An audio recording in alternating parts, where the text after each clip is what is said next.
Bonjour peuple de Dieu et bienvenue à cette nouvelle exhortation. Aujourd'hui, nous allons parler du thème "Toutes choses concourent au bien de ceux qui aiment Dieu et qui sont appelés selon son dessein". Généralement, on a tendance à nous faire croire que quand quelque chose est bien, c'est de Dieu. Quand quelque chose est mauvais, c'est du diable. Mes frères, mes sœurs, si tu as toujours conçu ça dans ta tête, comme moi auparavant, c'est que c'est une erreur. Parce que Dieu dit toutes choses, qu'elles soient bonnes ou qu'elles soient mauvaises, concourent au bien de ceux-là qui aiment Dieu et qui sont appelés selon son descendant. Aujourd'hui, si avec l'aide du Saint-Esprit à la lumière des Écritures, nous allons un peu étudier ce thème. Parce que je ne sais pas dans quelle situation tu peux te trouver en ce moment-ci. Peut-être tu te dis, oh, euh, pourquoi est-ce que je me trouve dans telle situation? Est-ce que ma situation va changer un jour? Tu es en train de, au lieu de proclamer la parole de Dieu, au lieu de semer les bonnes graines dans ta vie, tu es constamment en train de confesser le négatif. Mon frère, ma soeur, soyons positifs. Et positif ne veut pas seulement dire oui, ça va aller, ou bien Dieu au contrôle. Dieu est au contrôle si nous sommes dans sa parole. Être dans sa parole, ça veut dire quoi? Dieu dit par exemple que les projets qu'il a pour toi sont projets de paix et de bonheur, non de malheur, pour t'assurer un avenir plein d'espérance. Tu vas pas dire que, mais pourquoi est-ce que tel problème qui est dans ma vie là, on dit alors que oui, Dieu est au contrôle, il est au contrôle comment? Non, tu dois pas juger Dieu, tu dois pas demander à Dieu que c'est quoi. Non. Laisse. Dieu connaît ce qui est bien pour toi parce qu'il t'a dit depuis le départ que les projets qu'il a pour toi sont les projets de paix et de bonheur et non de malheur. Donc, mon frère, ma soeur, je ne sais pas. Généralement, on nous dit que non. Euh, Quand ce n'est pas bon, il faut essayer de voir ce qui n'a pas marché. On a tendance à nous culpabiliser, à dire que c'est parce que nous avons péché que les pareils trucs nous arrivent. Non, ce n'est pas parce que nous avons péché, ce n'est pas parce que nous avons fait quelque chose. Mais parfois, les situations sont là pour nous amener à Dieu. Nous allons lire, par exemple, regardons un peu dans la parole de Dieu. La parole de Dieu nous dit dans Hébreu, car Dieu châtie ceux qui l'aiment et il frappe de la verge tous ceux qui reconnaissent pour ses fils. C'est peut-être que toi, tu crois en Dieu, tu fais confiance en Dieu pour quelque chose, mais tu te rends compte que même celui-là qui ne croit pas en Dieu ou bien qui n'est pas dévoué aux choses de Dieu comme toi, réussit à obtenir ce que toi, tu n'as pas. Toi, tu dis, mais ça sert à quoi de servir le Seigneur? Mon frère, ma soeur, je vais te dire quelque chose. Sache que c'est parce que tu es fils du royaume que Dieu te châtie. Et il faut savoir, ne pas te donner cette chose-là, ou bien ne pas encore obtenir la chose-là, ne veut pas dire que Dieu ne veut pas du bien de toi.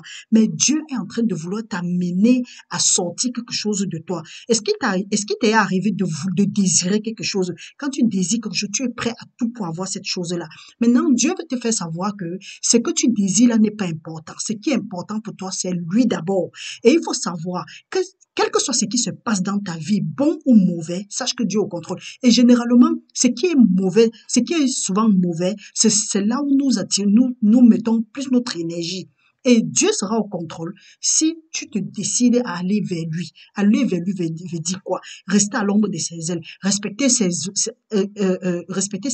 commandements, ses ordonnances, ses lois et ses préceptes. Donc, aujourd'hui, s'il comprend quelque chose, même le fait de te faire attendre, ce n'est pas une mauvaise chose. Pendant que tu fais confiance à Dieu, peut-être par rapport à ce que tu es en train de demander ou bien tu es en train de prier pour ça là, reste dans la parole de Dieu. Parce que quand tu es dans la parole de Dieu, le monde a tendance à nous faire croire que quand nous sommes dans la parole de Dieu, ou bien quand tu commences à fouiller les Écritures pour savoir comment est-ce que tu vas résoudre ton problème, parce qu'il va arriver un moment où tu vas voir que même l'homme ne peut pas résoudre ton problème. Tu commences à fouiller dans la parole de Dieu, on dit que, mais pourquoi est-ce que tu perds le temps? Va faire plutôt autre chose. Mon frère, ma soeur, je te dit, ne crois pas que quand tu es en train de faire, de servir Dieu, ou bien tu es en train de fouiller, de savoir ce que Dieu a mis en place, ou tu es en train de chercher le secours auprès de l'Éternel, il va t'abandonner, ou bien tu es en train de perdre le temps. Non, tu ne perds pas le temps. Au contraire, tu es en train de gagner en temps. Parce que la parole de Dieu dit que si tu as Dieu, tu as tout.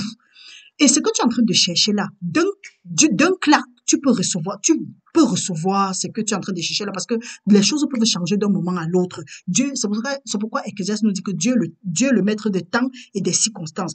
Donc, même si tu es en train d'être châtié, sache que Dieu fait concourir toutes choses à ton bien et que le moment venu, ça va s'opérer.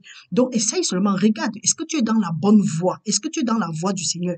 Parce que quand nous lisons dans Lamentation, par exemple, la parole de Dieu nous dit dans Lamentation verset 3, chapitre 3, du verset 37 à 39, la parole de Dieu dit, qui dira qu'une chose arrive sans que le Seigneur l'ait ordonné? N'est-ce pas de la volonté du Très-Haut que viennent les maux et les biens? Pourquoi l'homme vivant se plaindrait-il? que chacun se plaigne de ses propres péchés. Parfois, tu te retrouves même parfois dans certains problèmes. Ce n'est pas trop parce que Dieu ne veut pas. Mais qu'est-ce que toi tu as fait pour te retrouver dans ce problème-là? Et c'est ce que Dieu dit que ce soit bon ou mauvais, ça vient de l'Éternel. Parce qu'il dit aussi quelque part que rien ne peut arriver dans ta vie si Dieu n'a pas ordonné. Donc, que ce soit n'importe qui ou bien n'importe quel agent des ténèbres qui vient contre toi ou bien quelque chose qui arrive dans ta vie. Mon frère, ma soeur, ne donne pas la crédibilité au diable. Dis plutôt que Dieu au contrôle dans ta vie. Et Dieu au contrôle dans ta vie, tu demandes que Seigneur, ce que tu dois faire même, c'est dire Seigneur, je me repens de tout ce que j'ai fait qui a pu apporter ces calamités dans ma vie. Mais ta parole dit que je ne dois pas me plaindre, mais au contraire, je dois plutôt me plaindre de mes péchés. Parce que ta parole dit cela, que je dois plutôt me plaindre de mes propres péchés. Et il dit, quand tu te plains déjà de tes propres péchés, c'est pour dire que tu ne peux pas accuser Dieu, tu peux demander que Seigneur, pourquoi? Parce qu'il dit dans 1 Jean 1,9, il dit que quiconque confessez vos péchés, que si tu confesses tes péchés, Dieu est juste et bon pour te les pardonner et te purifier de toute iniquité. Donc, ce que tu vas faire, certains gens, parfois, tu vas dire que non, je n'ai pas commis de péché. Mon frère, ma soeur, du moment où tu as brisé la parole de Dieu quelque part, ou bien tu n'as pas respecté la parole de Dieu, ou Dieu a dit, par exemple, prenons un exemple, Dieu te dit de ne pas avoir peur, tu as peur au lieu d'avoir la foi. Ça, c'est déjà briser le commandement de Dieu, c'est briser son commandement parce que quand tu n'obéis pas à Dieu, tu obéis plutôt à l'ennemi de Dieu. Donc voilà les choses que nous devrons nous poser la question. Peut-être tu fais confiance à Dieu par rapport à une promotion, par rapport à un diplôme, par rapport à l'enfantement, par rapport au mariage, par rapport à quelque chose. Je vais te dire, même si on dit que le sorcier ou la sorcière ou bien un ennemi ne te veut pas du bien, il faut regarder. Même s'il a réussi à faire ça, c'est parce que Dieu a voulu. Ne crois pas que ce sorcier ou cette sorcière-là est plus grand que toi. Et la parole de Dieu ne ment pas. Il dit que ce qu'un homme sème, il va récolter. Donc, ce que tu dois faire plutôt, c'est prier pour ce sorcier, pour cette sorcière-là et prier pour sa progéniture. Tu n'as pas à tu n'as pas à commencer, tu n'as pas à chercher à vouloir lutter ou bien aller aussi dans le monde satanique, prendre les forces pour venir combattre ça, pour venir combattre ce qui te combat. Ce que tu dois faire, soumets ta vie à Dieu, résiste le diable et il va s'enfuir loin de toi. Donc, mon frère, ma soeur, la parole de Dieu nous dit aussi que bien, dans Romains 5, du verset 3 à 4, que bien plus nous nous glorifions même des afflictions, sachant que l'affliction produit la persévérance. Est-ce qu'il t'est arrivé de constater que face à un problème, ça t'a permis d'aller vers Dieu? Donc, il faut savoir que le problème que tu es en train de vivre maintenant, ce n'est pas une mauvaise chose. Parce que si, même l'ennemi là qui est dans ta vie, c'est pour une bénédiction. Parce que il ou elle n'était pas entré dans ta vie, tu ne devais jamais vivre ce que tu es en train de vivre aujourd'hui. J'ai l'habitude aussi de dire aux gens que tes challenges d'aujourd'hui sont tes témoignages de demain. Il faut que cet ennemi-là entre dans ta vie pour t'enlever de ta zone de confort, pour enlever le meilleur là de toi. Donc ne crois pas que le sorcier ou la sorcière qui est dans ta vie, ou bien le problème qui t'embrouille, l'ennemi ou bien les adversaires là qui viennent contre toi, c'est une mauvaise chose. Au contraire, c'est pour ça que Dieu dit que bénissez même vos ennemis. Bénis celui-là qui te freine. Parce que là, c'est la volonté de Dieu pour toi, c'est la parfaite volonté de Dieu pour toi. À partir d'aujourd'hui, si tu suis ça vraiment, tu vas comprendre que ça ne sert à rien de dire que tu pries, retour à l'envoyer 1000 fois 5 ou bien c'est combien de fois comme les gens ont l'habitude de dire. Donc, ce que tu dois plutôt faire, c'est que commence à glorifier le Seigneur. Tu dis que merci Seigneur parce que toute chose bien ou mauvaise, toute bien, bonne ou mauvaise, toute chose concourt à mon bien. Nous allons prendre 2 exemples dans la parole de Dieu pour montrer que toute chose concourt au bien de ceux-là qui l'aiment et qui sont appelés selon son dessein. Et que, quel que soit ce que tu es en train de traverser maintenant, sache que c'est en train de t'amener à ta destinée. Parce que, on dit que, la parole de Dieu dit que le chemin qui mène à la perdition est grand, donc il y a beaucoup de vertus. Mais le chemin qui mène au paradis, du moins, le chemin qui mène à Dieu, il est très étroite. Et la parole de Dieu dit que très peu la trouve. Donc, si tu crois que peut-être, voilà comment est-ce que tu peux faire pour sortir de ta situation, demande à Dieu parce qu'il dit que les voies d'un homme lui paraissent justes, mais la fin, c'est la perdition. Donc, refuse cette perdition-là aujourd'hui. Lisons un peu dans Genèse 50. Il dit, vous aviez médité de me faire du mal. Donc, même si celui-là qui vient, il est venu contre toi, sache que même l'ennemi là qui est dans ta vie, il est là pour un but. Parce que la parole de Dieu nous dit, vous avez médité de me faire du mal. Dieu l'a changé en bien pour accomplir ce qu'il arrive aujourd'hui, pour sauver la vie à un peuple nombreux.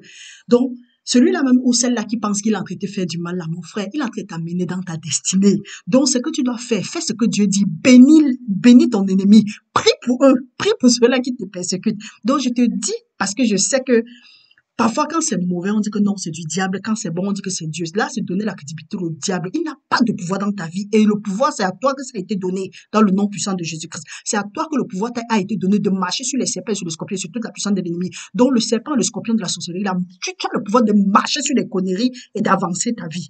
Donc, peut-être tu es en train de faire confiance à Dieu par rapport à quelque chose. Ce que tu dois faire maintenant, c'est seulement commencer à glorifier le Seigneur. Nous allons prendre l'exemple, quand nous prenons par exemple, quand nous prenons l'exemple de Joseph dans la Bible, Joseph a été vendu par ses frères. Ses frères le détestaient par rapport aux visions qu'il avait dans les rêves, en tout cas, par rapport à ses rêves, par rapport à son devenir. Il faut savoir que quand on te combat, c'est parce qu'on a vu ton avenir. Généralement, quand les Hérode s'élèvent, c'est parce qu'ils voient que ton étoile brille beaucoup. Les frères de Joseph, en le vendant, croyaient qu'ils étaient en train de finir Joseph, de tuer Joseph, de l'étouffer, que monsieur le rêveur. Mais à la fin, c'est Joseph qui les a sauvés de la famine. Vous connaissez bien l'histoire. Pour finir, Joseph est quitté de la prison à la royauté. Donc, pendant que ses frères croyaient qu'il lui faisait du mal, ils étaient plutôt en train d'accomplir la volonté de Dieu dans sa vie. Quand nous prenons l'exemple de Anne, Anne qui a passé le temps à être mortifiée par sa copine qui était Pénina, ça a poussé Anne à faire quoi? Anne, dans son désagrément, dans son amertume, qu'est-ce qu'elle a fait? Elle a plutôt cherché le Seigneur. Parce que quelque part, on lit que Anne elle ne mangeait pas, elle ne buvait pas. Bien que son mari lui donnait tout ce qu'elle avait, elle sentait toujours qu'elle avait un besoin du Seigneur. Elle ne mangeait pas, elle ne buvait pas. Ça nous amène à quoi? Que parfois, face à certains problèmes, tu dois te mettre dans les conditions normales. Donc, tu dois prendre le temps de prier et de jeûner. Quand elle a prié, elle a jeûné, elle a fait un vœu à Dieu. Le vœu à Dieu, c'était quoi? Que Seigneur, si tu me donnes un fils, je veux le consacrer à ton service. Donc, il y a certaines choses que quand tu sens que c'est important dans ta vie, fais un vœu à Dieu. Ou bien tu dis, Seigneur, donne-moi telle chose comme ça, là, je vais utiliser ça pour te glorifier. Simplement comme ça, là. Donc, généralement, quand on n'a pas les choses, c'est parce qu'on veut utiliser le moi. Donc, quand on n'arrive pas à voir, qu'est-ce qu'on fait? On se retourne maintenant pour aller dans le monde des ténèbres chercher la force, soit pour détruire les autres, ou bien pour avoir quelque chose qui n'a pas de sens. Donc, mon frère, ma soeur, peu importe ce que tu peux traverser maintenant, il faut savoir que Dieu est au contrôle dans ta vie.